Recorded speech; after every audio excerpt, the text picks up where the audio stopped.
Colombia ഭൂകമ്പത്തിൽ മരണസംഖ്യ 241. മേഖലയിൽ ഇപ്പോഴും രക്ഷാപ്രവർത്തനം തുടരുകയാണ്. 2700ഓളം പേരെയാണ് ഇതുവരെ കാണാതായിരിക്കുന്നത്. ഈ നൂറ്റാണ്ടിലെ ഏറ്റവും വലിയ ഭൂകമ്പമാണ് കൊളംബിയ നേരിടുന്നത്. വലിയ നാശനഷ്ടങ്ങളാണ്. ഇപ്പോഴും കൃത്യമായ കണക്കെടുപ്പുകൾ നടന്നിട്ടില്ല. പരിക്കേറ്റവരുടെ എണ്ണവും നിരവധിയാണ്.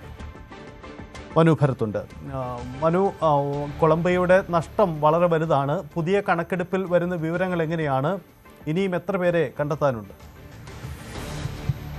സജിത്ത്, 250 കടക്കുന്നു മരണസംഖ്യ എന്ന ആശങ്കയാണ് ഇപ്പോൾ പരക്കുന്നത്. കൂടുതൽ മരണസംഖ്യ ഉയർന്നേക്കുമോ എന്ന ആശങ്കയും നിലനിൽക്കുകയാണ്. 2700ഓളം പേരെ കാണാനില്ല. 1650ലധികം ആളുകൾക്ക് ഗുരുതരമായി പരിക്കേറ്റ സാഹചര്യം ഉണ്ട്.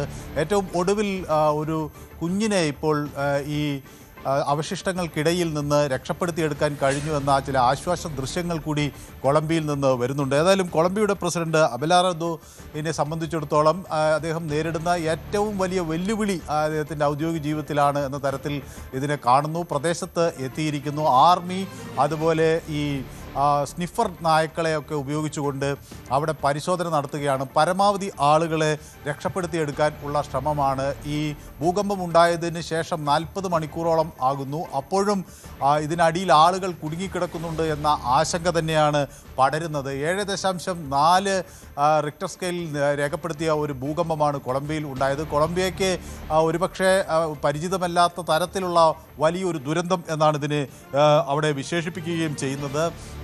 ഇതിന് സന്നദ്ധ പ്രവർത്തകരും അതുപോലെ സർക്കാർ ഏജൻസികളുമൊക്കെ ഈ ദുരിതാശ്വാസ പ്രവർത്തനങ്ങൾക്കും രക്ഷാപ്രവർത്തനങ്ങൾക്കുമായി പ്രദേശത്ത് എത്തിയിട്ടുണ്ട്.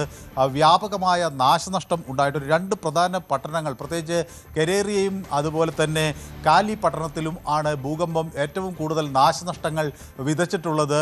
ഈ അവശിഷ്ടങ്ങൾക്കടിയിൽ കുടുങ്ങിക്കിടക്കുന്നവരിൽ കുട്ടികൾ ഉണ്ട് എന്നതാണ് ഇപ്പോൾ ഏറ്റവും ആശങ്ക പരത്തുന്ന ഒരു കാര്യം.